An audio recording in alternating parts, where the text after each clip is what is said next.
truth, logic, common sense, that gut feeling, and yes, even a little psychoanalysis. As we are once again together, you and I, to discuss Chad and Lori Daybell. I met her while on jury duty. We spent a lot of time together.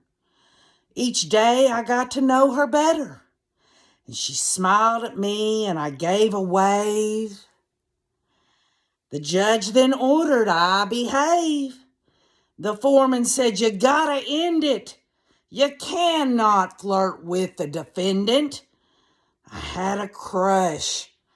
I will admit, that's why I'm voting to acquit. No, I'm not really that naive. Her innocence I don't believe. But even though the trial's still pending, my stint as being a juror is ending. And that is from a Charlie Perrant, an example of juror misconduct. Jurors are prohibited from any conduct that would interfere with ensuring a fair and impartial trial, such as having contact with the parties, talking with other people about the case, or allowing outside information or outside evidence to influence the jury's decision. Also, you have juror bias. A juror in a criminal trial may say, once they're seated, they could be in the jury room and they say something like, "I don't like the police. They locked up my brother when he did nothing wrong." In other words, the juror's lack of impartiality is overt and obvious. And there's many other examples of juror misconduct. But we haven't gotten there yet, but I wanted to start things off with a little flavor. We're going to be going into certain aspects of jury selection, voir dire, other areas that are going to be covered before the April 3rd trial. As many of y'all know, there are lots of established rules, regardless of what state you're in. Many of y'all already know this evidence. So as I said in the live stream before, I said, well, I'm going to do a pre-record and it might be a little boring to some of y'all. But again, there are people on here that want to learn a little bit more, get a little more justice through understanding. You know, when I research something, I'm doing it to educate myself, and I look to all of your comments to back me up. So there are two orders that Judge Boyce has come out with this week. The first one is before voir dire begins, he has ordered that jurors will be completing questionnaires at the Ada County Courthouse on March the 27th and 28th.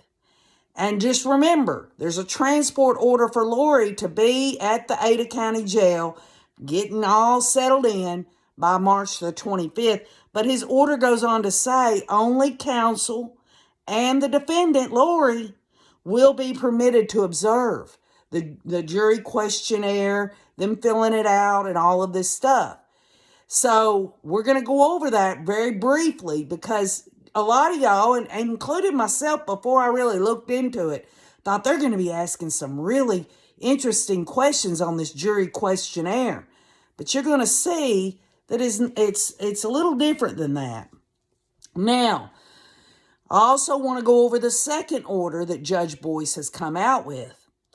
It's 20 days, y'all, 20 days before the trial, and he has this order saying in anticipation of extensive in-camera questioning of prospective jurors touching upon highly intimate details of private views or information during voir dire and the need to balance the rights of the parties to a fair trial with the defendant's Sixth Amendment rights and the public's First Amendment rights, the court enters this order, okay?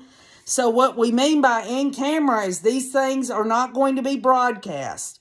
These are in camera individual questioning And it goes as follows, y'all. Juror voir dire is the process of questioning potential jurors in a jury trial.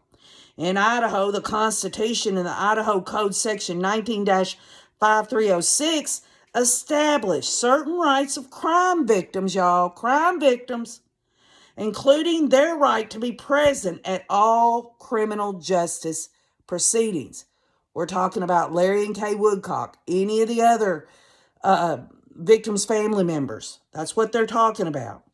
To protect this right with regard to juror voir dire process, and in order to promote open court proceedings, public access will be provided to view juror voir dire, in this case, through a simulcast transmission from the courtroom to a secured room in the Ada County Courthouse and to a designated room in the Madison County Courthouse. So they're saying in this simulcast transmission, it's not going to be something that anyone else is going to be able to get a hold of. It's going to in the courtroom when they're having voir dire, right there where Lori and the state and the defense and all them are at, and the judge is at. It's going to be transmitted from that courtroom into another room at Ada County. In other words, the crime victims won't be sitting in there. They'll be in another room, okay?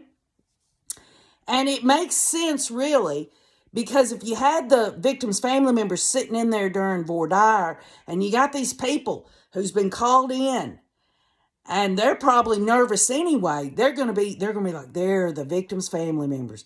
That might mess them up on their questioning. And this kind of questioning would be more of general questions that usually happen during voir dire. We haven't gotten to the individual private in-camera sessions yet. Now listen up. Crime victims, as defined in the Idaho Constitution, will have reserved seating in the simulcast rooms with remaining seating available open to the general public pursuant to the seat reservation system provided for in the courtroom conduct orders previously issued. So the public can go in. They could be sitting in another room along with these victims' family members, listening to the voir dire process. But again, they have to have a reservation to do so. The court has carefully considered many options in reaching this conclusion, including closing and sealing the voir dire process. Specifically, the court finds there is a First Amendment right to public trials with a public trial guarantee afforded for the benefit of a defendant in a criminal trial. The court finds that portions of juror voir dire, particularly, y'all, individualized questioning of jurors, will be so probing that it could frustrate the purpose of questioning by publicly disclosing such sensitive personal information of prospective jurors. Now, I don't know. I mean, I got to thinking about what examples, if a juror is brought into another room for in-camera, because they have to have a complete record of this, whether someone gets to see it or not. What kind of questions? They got to be highly personal questions. And so if this was open to the public, this potential juror could be on the record saying something that they didn't really want the public to know about, that they wanted their privacy taken care of, right? But at the same time, it has been determined by Judge Boyce that there are going to be sensitive subjects that are going to be asked. And specifically, y'all know, they'll probably ask about religion. They'll probably ask about domestic violence, mental illness, things of that sort. This case is not only complex, but it is highly, highly inflammatory, y'all. I mean, this case needed to be adjudicated a long time ago. The whole nutshell of this case, right, is going to say a lot to anyone and everyone when it comes to the conclusion and the adjudication of this case. So many differing opinions will all come down to guilty or not guilty. The court finds that any hindrance to a thorough, searching individual voir dire could potentially prejudice the right of the defendant to a fair, impartial trial. In other words, what he's saying is I've got to think about this. I don't have a problem giving the public access to the general part of voir dire, things that are not delving into the personal aspects of these potential jurors. But if these potential jurors know that we're taking them in another room and asking them highly sensitive questions, first of all, if they know that everyone can hear that, they're not going to be forthcoming with honest answers. They might hold back.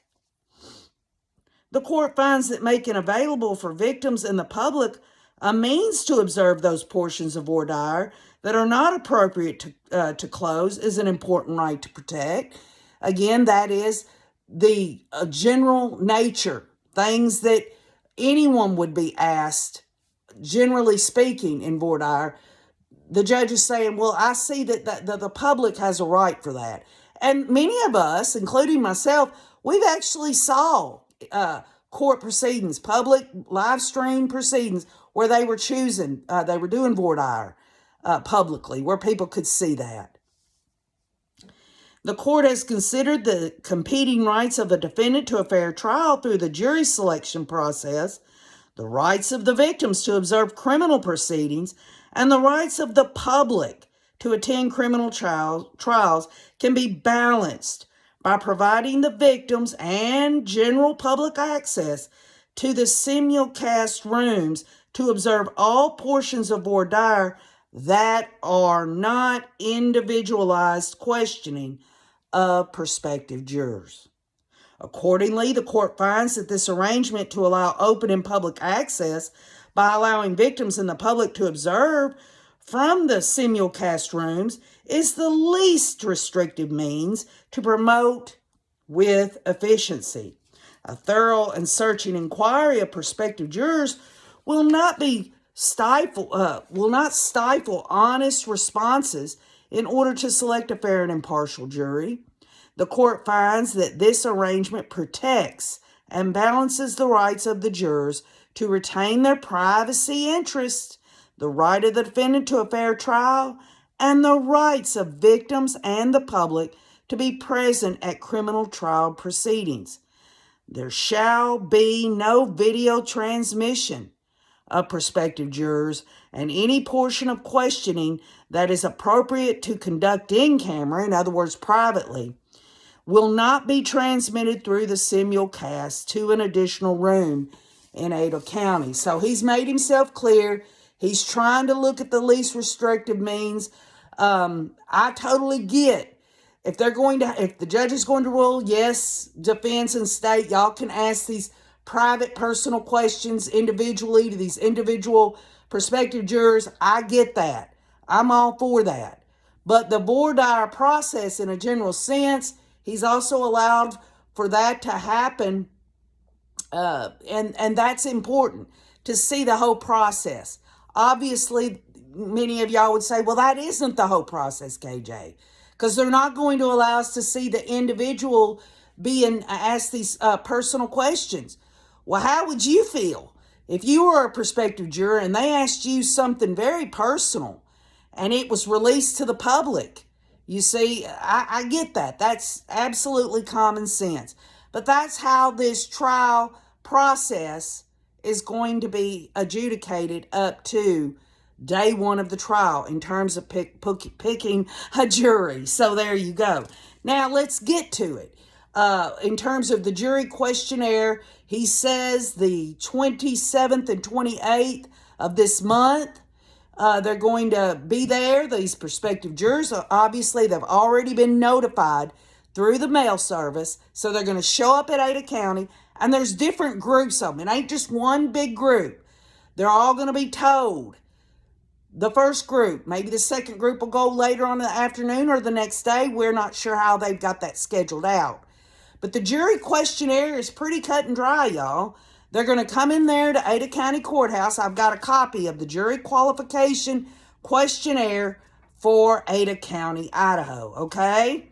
And this is very simple. I'm going to go through it because bare bones, y'all. These people are going to sit down and they're going to have to fill this out. It said, you must complete, sign, and return this questionnaire within 10 days from the date this form was mailed.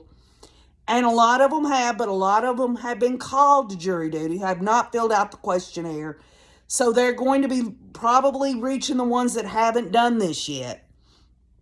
It says, in accordance with Idaho law, you have been randomly selected for jury duty in Ada County.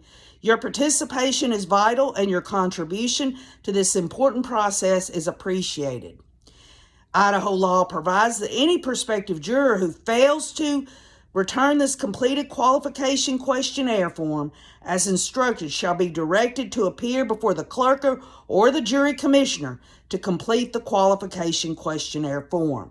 So, like I said, they've been mailed out and some of them have been sent back, but the other people, they've been called and maybe they just didn't want to get involved. Maybe they got busy at work and didn't fill it out.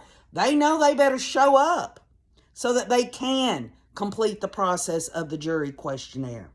A prospective juror who fails to appear as directed shall be ordered by the court to appear and show cause for the failure to appear as directed, and you may also be held in contempt of court. Any person who willfully misrepresents a material fact on this qualification questionnaire for the purpose of avoiding or securing service as a juror is guilty of a misdemeanor. So if any of these prospective jurors, they want to avoid jury duty, or there's people like, oh, it's the Daybell case, I want to get on it, and they find out, you are in trouble. You'll get contempt of court. Now, I'm going to go down this quickly because we've got other things we're going to talk about here, y'all. This will be yes or no answers. Okay, this is right out of Ada County, y'all.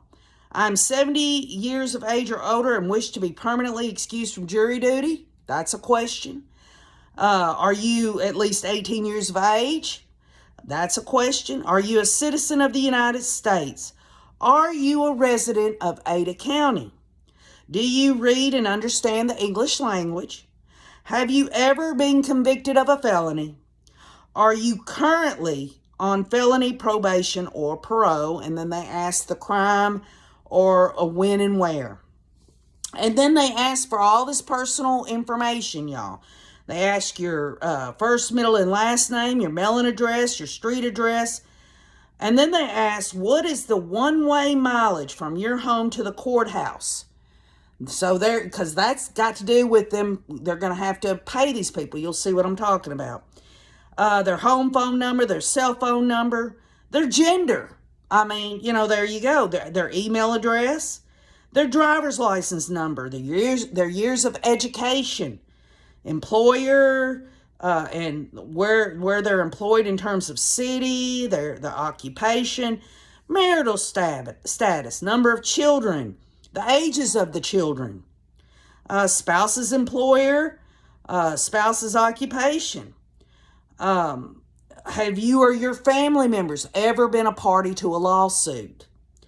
And this reminds me of the Scott Peterson, when he was seeking an appeal. There was a woman who sat on the jury, and they found out she had checked the original thing that she'd never been a party of a lawsuit. Remember that?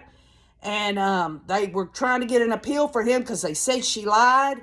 Well, they felt like everything in terms of the totality of it all. She tried to say, well, I wouldn't, she basically played semantics with them, and they ended up not giving him his appeal. But anyway, they were able to find this out. Have you or your family member ever suffered serious bodily injury? And they ask about the nature of the injury. They ask, you or your family member related to a police officer or someone in law enforcement? And if so, what's the officer's name or the law enforcement agency? Have you ever served as a juror? And obviously it says in case of emergency, they ask you to write out name and phone number of someone in case of emergency. It says a request of postponement from jury service can be made on the back of this questionnaire. So there is that, chance that some of these prospective jurors are going to ask to get out of this. Whether they get out of it or not is a different story. It's just pretty cut and dry on the questionnaire. It's basically saying, okay, are these people legally able to sit on this jury?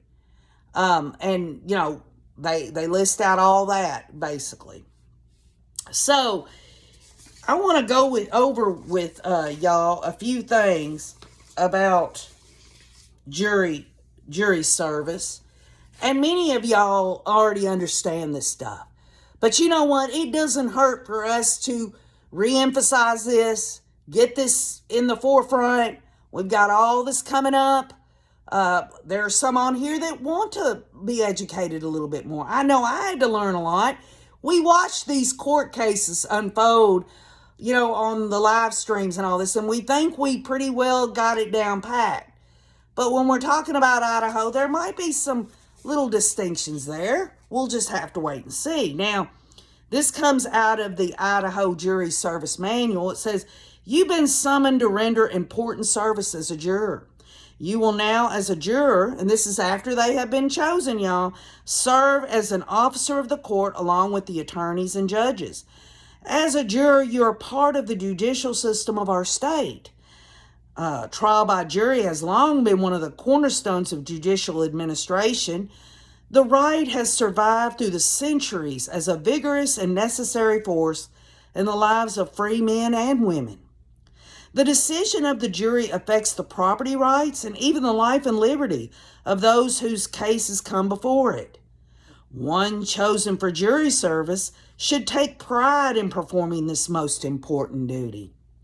The proper and efficient functioning of the jury system requires that each juror exercise intelligence, integrity, sound judgment, and complete impartiality in the performance of this duty. Now, Idaho goes on to talk about how a jury is chosen. Your name is drawn at random from a list of registered voters and licensed drivers, or in some instances, also drawn from other sources. All of those so drawn constitute the group from which jurors will be selected to hear particular cases. A juror summons and juror qualifications form, juror questionnaire, were sent to you. The juror summons is a court document requiring you to appear for jury duty.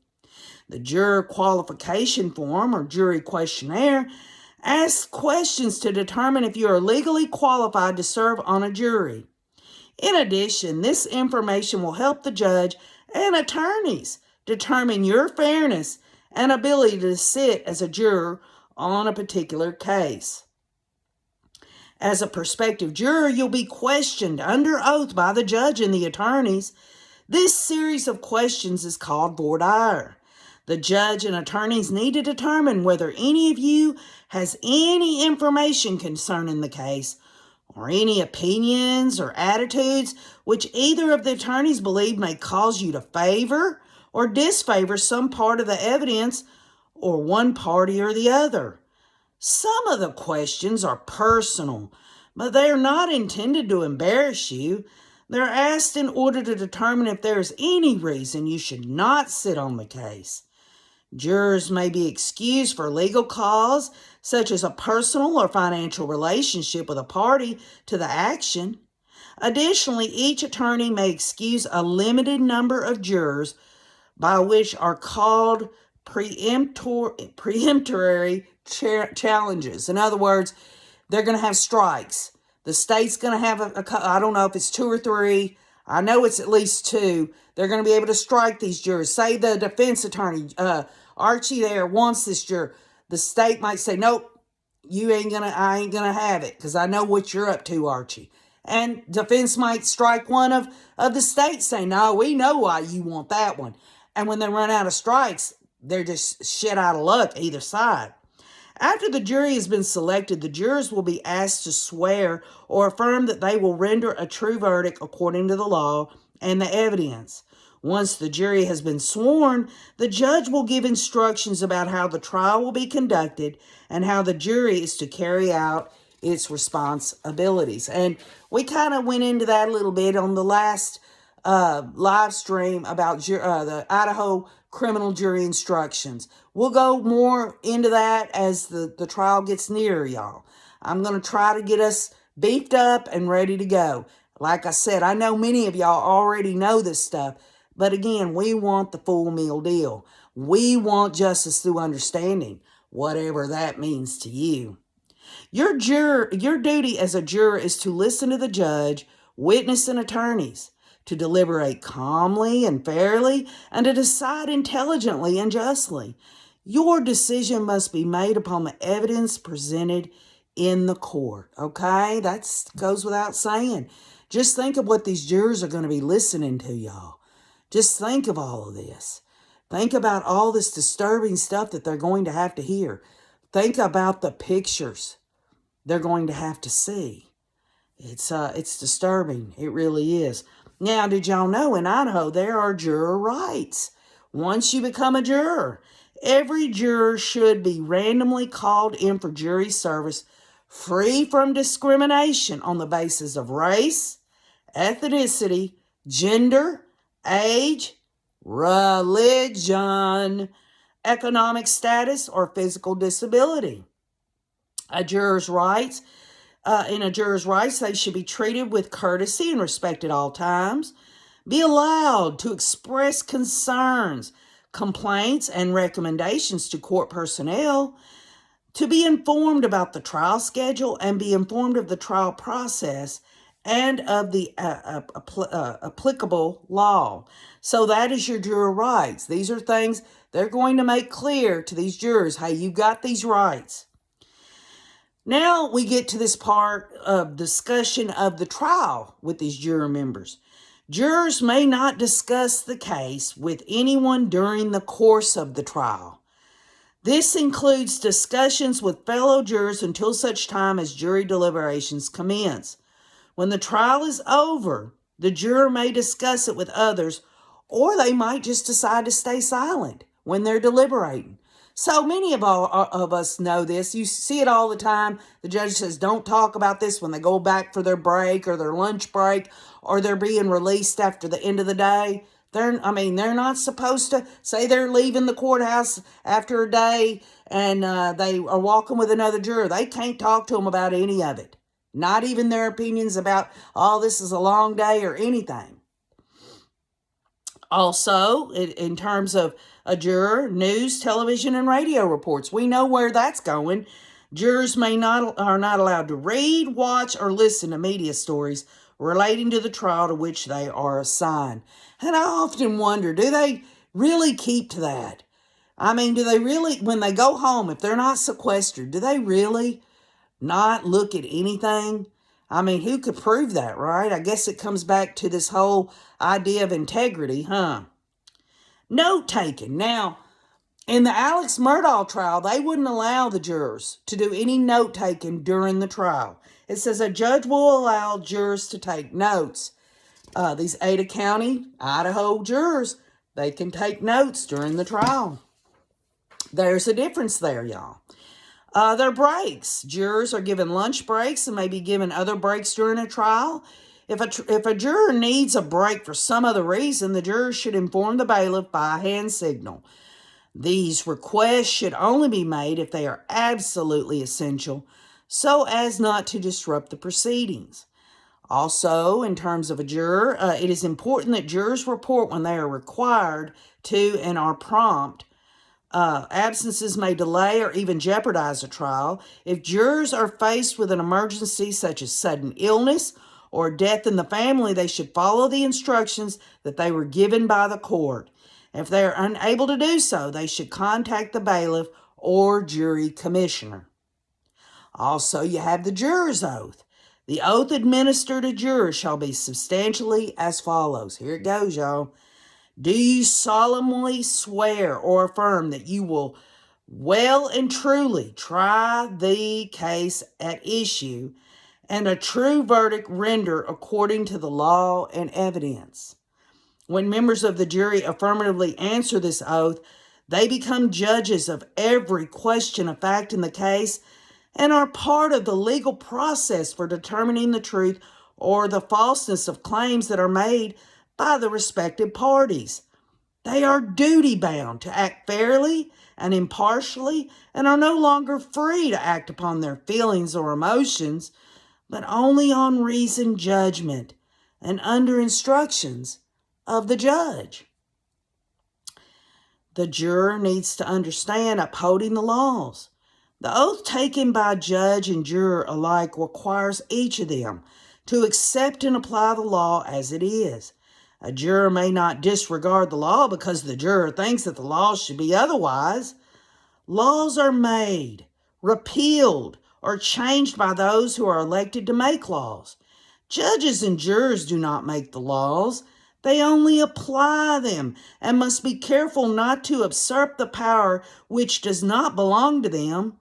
People look at the law as it is written to know what their rights are and decide what they may or may not do.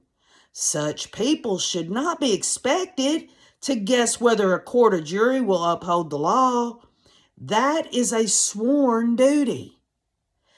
And then it goes into kinds of cases decided by juries. In general, juries decide two kinds of cases, civil and criminal. And I won't go into the civil aspect of it, but in a criminal case is brought in the name of the state of Idaho against a person charged with committing a crime. Misdemeanor criminal cases are prosecuted upon a citation or complaint. Felony criminal cases are prosecuted upon an information or indictment. The fact that a criminal case has been filed may not be taken as an indication that the accused is guilty. All defendants are presumed to be innocent unless and until their guilt is proven beyond a reasonable doubt. And it says jurors may be asked to serve in either district court or magistrate division of district courts. District courts have a 12-member jury panel. The magistrate division of the district court has 6-member jury panels, and alternate jurors may be selected in either district court or the magistrate division of the district court. And this case will be tried in a district court with 12 jurors and alternatives. Alternates, basically. I don't know how many they will get. I know Alex Murdaugh had like 4 to 6, something like that, I believe. But that was in South Carolina, so I'll have to do a little more digging on that. If you know the answer of how many alternates are in Idaho for a criminal felony jury trial, especially a capital case, put it in the comments. So then we get to the stages of the trial. What is evidence? Objections to evidence. Conference out of the jurors' hearing. Conduct of jurors during the trial. I want to go over that one because this really it really shows that this is a process during adjudication that is absolutely pivotal. All jurors are required to be prompt. Since each juror must hear all the evidence, tardiness causes delay and inconvenience to the judge, the attorneys, the parties, the witnesses, and other jurors. When a court session begins and the judge enters the courtroom, everyone in the courtroom rises. Careful attention should be given to every question and answer. If a juror cannot hear a witness, attorneys, or the jurors should raise their hand immediately. A juror must sit in the same seat in the jury box throughout the trial. This enables the judge, the clerk, and the attorneys to identify the jurors more easily. While you are a juror and before you retire to deliberate in the jury room, you should not talk to anyone about the case, not even another juror, nor should you permit anyone to talk to you about it. During the trial, a juror should not communicate with any attorney, party, or witness in the case. A friendly conversation, even though not about the trial, must be avoided. You should not listen to radio or television accounts of the trial or read articles about it in the newspapers. If any person persists in talking to you about the trial or attempts to influence you as a juror, you should report that fact to the bailiff or jury commissioner immediately.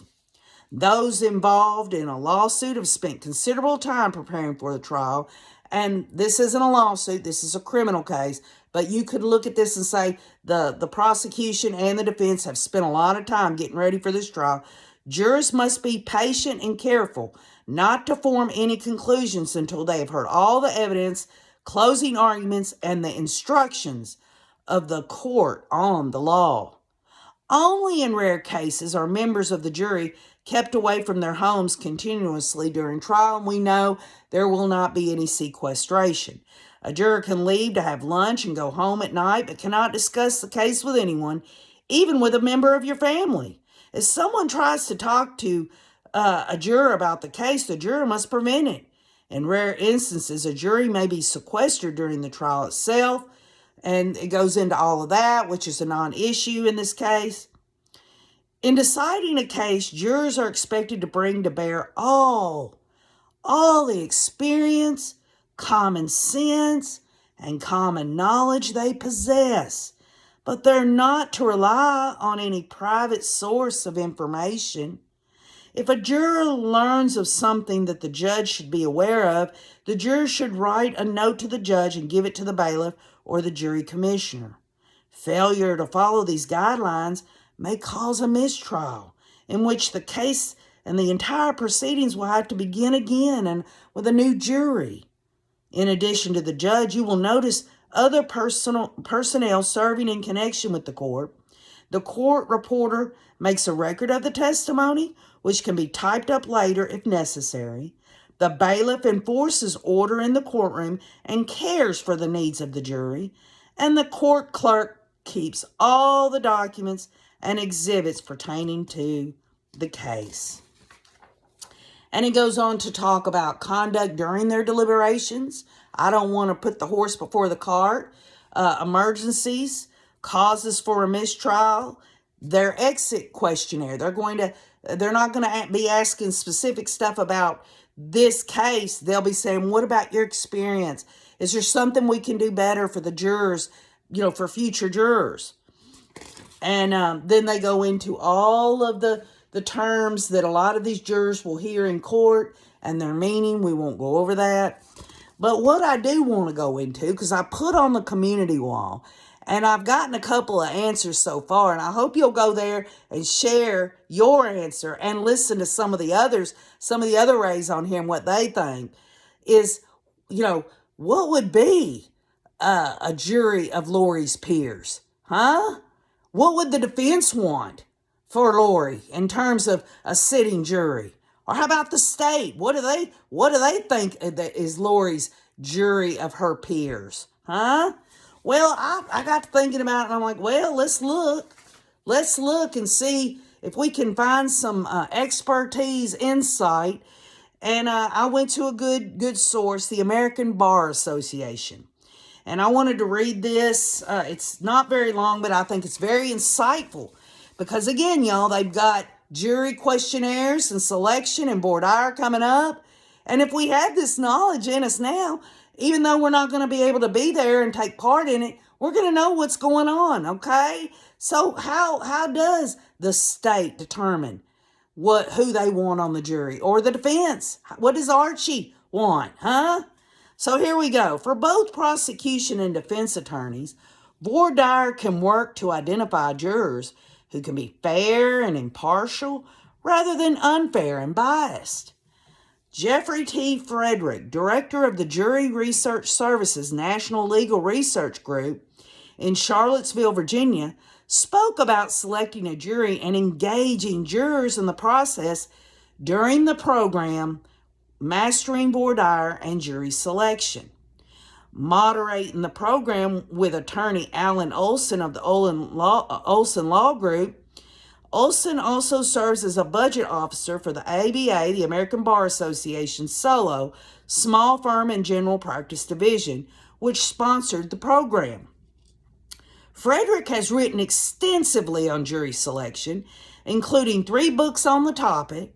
In understanding who would be good or bad jurors for your client, Frederick recommends doing a case analysis of the prospective jurors whom he calls decision makers.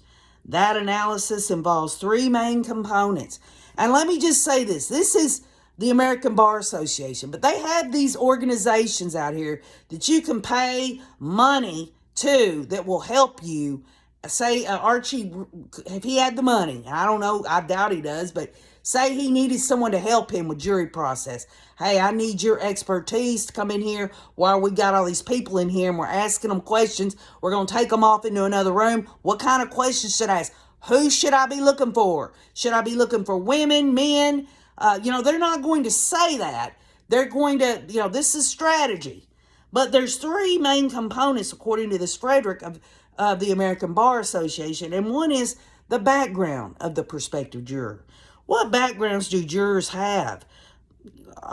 Examples being their occupations, educational background and training, socioeconomic status, media viewing habits, and internet footprint and usage, among other background characteristics that may affect their decision in the case.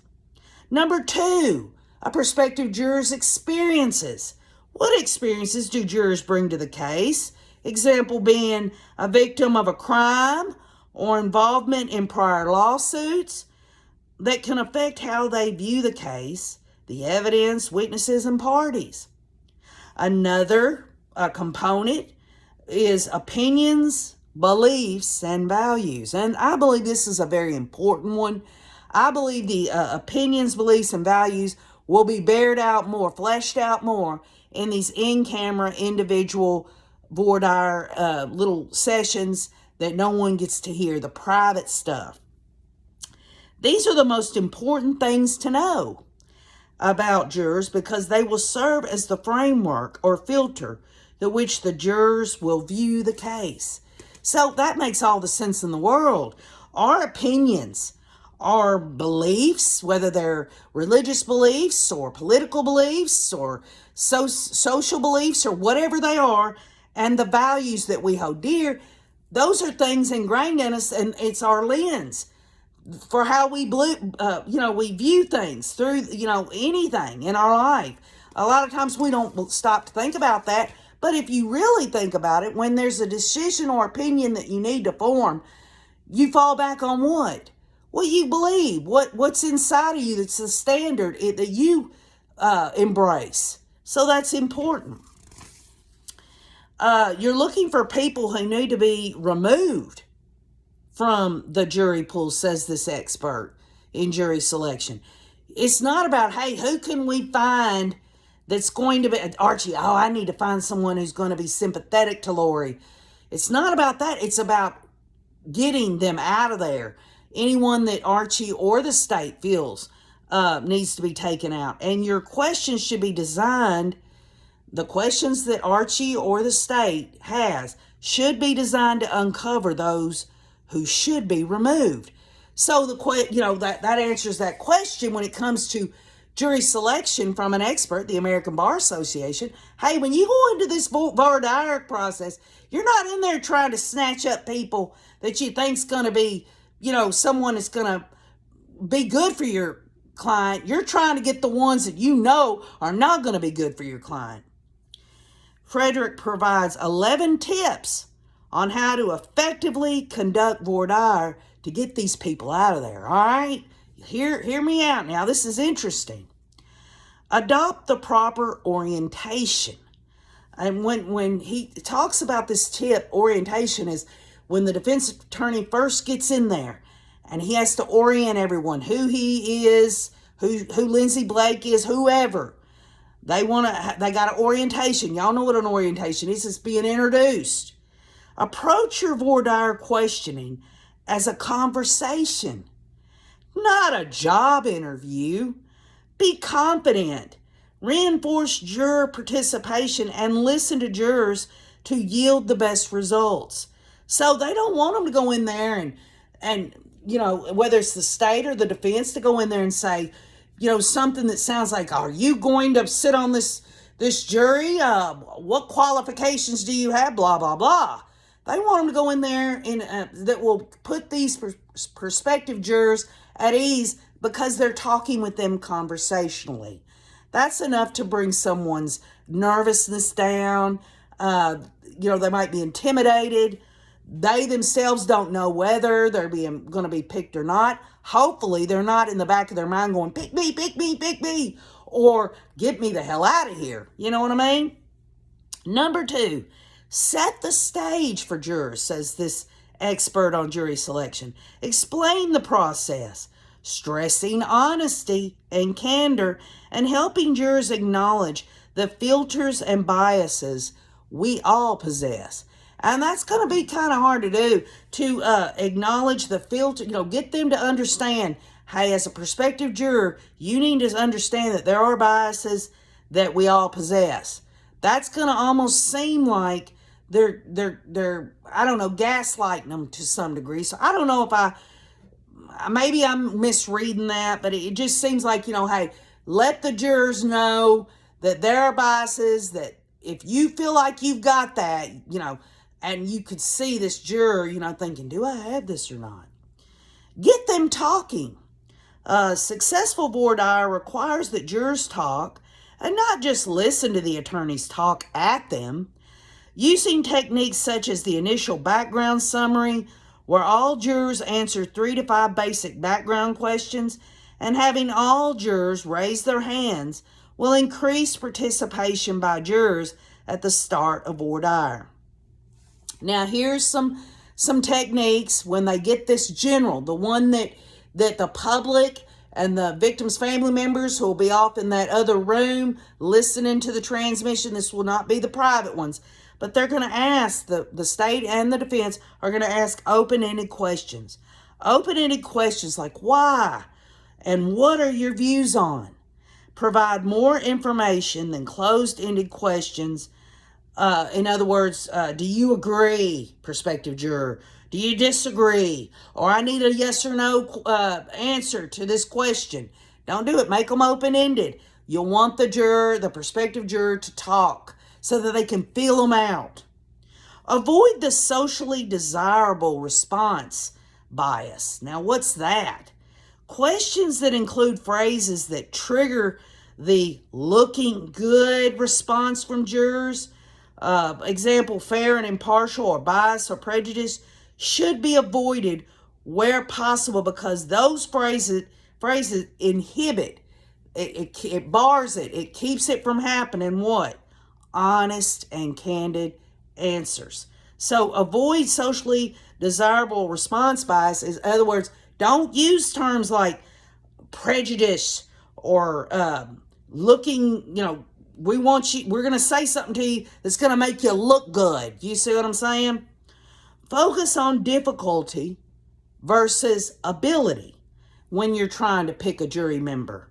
Jurors are more willing to acknowledge difficulties in doing something than in their ability to do it. Using questions that focus on difficulties and not abilities gives jurors an opportunity to admit where they would have problems. And this is important because if the state is following this tip, I'm not saying that they're going to. This is the American Bar Association. I don't know how many times that Archie or this Lindsay Blake, Rob Wood, Rachel Smith, any of them, Thomas, I don't know what their experience is in jury selection during voir dire. I don't know if they've got a set plan that they're going to have in place or what. I'm just giving you an overall general view. It says use alternative route to uncover bias. So what these parties to this trial are going to try to do is they've got to try to uncover this. They're not going to be able to come out and say, hey, do you have bias with this or that? They're not going to get an honest answer. Jurors have difficulty recognizing and admitting their biases. Sometimes, there have been times in my life that I always thought that I was a very neutral, unbiased person, but then there have been many times that I've demonstrated biased behavior. And I work on that. And what I'm trying to say in it all is that sometimes we don't know, that we're doing these things. So if we don't know, we can't answer that question, even if it was posed to us. So the state and the defense have to try to uncover it. It says, focusing on the behavioral manifestations of bias. And those would be, for example, give less weight or need more evidence, provides an alternative and more useful route for uncovering bias. So I guess the normal or the common sense way would be, would you give less weight if this was to be, or would you give something more weight? They're to try to find another alternative to that to uncover the bias. And I hope you're understanding how I'm trying to basically let y'all know what that means. Design questions using bad answers. Okay, how about this? What's that mean? If there is a reason to believe that some jurors hold certain negative opinions that have not been revealed, be sure to ask about them. So if the state or the defense think that there might be some kind of bad answer, something that points to biased behavior, they can, after trying to go and do an alternative way of doing it, if they get a sense of that, then they can just come right out. But never start out with it, because you'll shut them off right off the get-go. Harness the power of reflective questions. Instead of just asking a question where they can give a short answer like yes or no, or a short answer basically, I don't think I'm biased or something like that. Use questions that ask jurors to reflect on how certain factors might affect their decisions. In other words, the state or the defense would ask a question by saying, I'm asking you this question, but in the question, I'm asking you to reflect on it a minute. Don't answer me right away. Think a minute before giving your answer. These reflective questions are more likely to uncover bias than questions that simply ask if certain factors would affect their decision, which are obviously non-reflective questions. Number one, in terms of all of that, keep jurors participating. Use techniques that encourage participation as the questioning process continues. Two useful approaches to revitalizing participation are A, interspersing majority response questions, and B, using the springboard method, where you ask one juror a question and use the answer to talk with another juror about the topic. Now, when we talk about a majority response, a good way to keep them participating is ask a question that all of them could agree. Something simple. Something that, you pretty well know they're not. Do you think that you're an honest person? Not many of these people sitting in there, unless they want to get out of jury duty, is going to say, no, I'm unhonest. I don't tell the truth, whatever. Most of them are going to raise their hand. It's going to make it look like a majority decision, right? It's going to keep them participating. The second one is when they ask a question and say a juror gives the answer, they take that answer that the juror gave them, and it's a springboard. They develop another question from the answer to keep it leapfrogging, keep it moving forward. Now, beyond the questions, Frederick, this expert in jury selection and voir dire from the American Bar Association, says you have to pay attention to the jurors' nonverbal communication, y'all. Y'all know body language. Based on research of nonverbal cues to deception, pay attention to signs of anxiety and general positive or negative effect. In other words, if you see something positive or you see somebody negatively kind of going inward, rule of thumb, look for deviations. Deviations in the potential juror's behavior. One minute they're smiling, the next minute they're turned off. Maybe they're looking off, they've got a frown on their face, and it's back and forth, back and forth, back and forth. Look for such visual cues as body movement, body orientation, body posture, shrugs, eye contact, and facial expressions.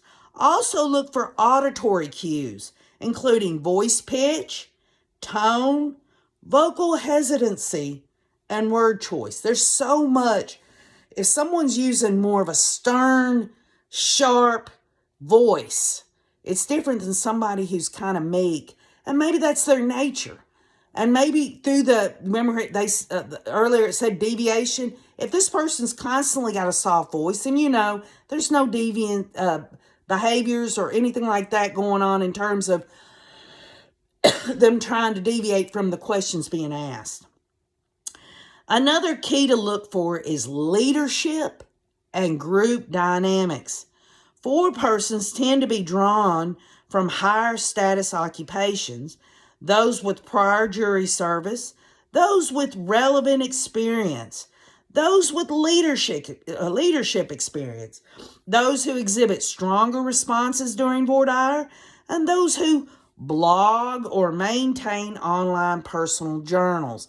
So this is interesting because it's going to go into all of that here in a minute. But people that do blogs and personal journals online, that is bold to me. To sit there and write out whatever it is, whatever the topic is, they're bringing it forward. They want the public to see it. That's important. And how do the state and the defense get a hold of that? They have to look at that online presence, don't they? We'll get to it. But he warns to be aware, this expert warns to be aware of jurors who could hang the jury. Okay, this is something we've been concerned with. Only takes one and it hangs the jury. So the state and the defense are going to be looking toward this. Now, some might say, well, KJ, maybe Archie wants a hung jury. That's what he's hoping for.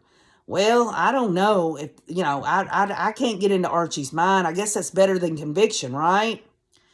Red flags are people that are socially isolated, people that you, through your questioning, realize that they are socially awkward or socially isolated, they're opinionated, their interpersonal insensitivity and job characteristics. The way that they deal with other people, they might not mean to be insensitive, but it just comes off that way. Or their job characteristics, things that can tell a lot about someone, especially if they've been at a job a long time. What kind of people do they interact with? Is it one of these jobs that you have to, wonder how they can do that? I know this is an extreme version, but what if one of these potential jurors worked at a slaughterhouse and slaughtered animals? You see what I'm saying? I know that's extreme, but you can look at it in all areas of careers.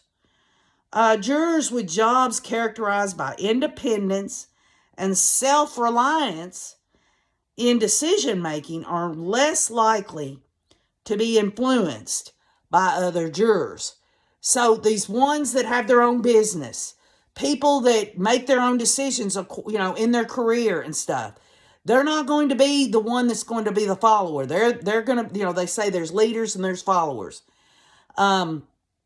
Those are the ones that you're going to look to that's going to be able to do this decision making in their own mind, and they're not going to have to be swayed so easily by jurors. Technology also has a role in the jury selection process. Frederick says the internet and its tools provide both sources of information for jurors and on jurors.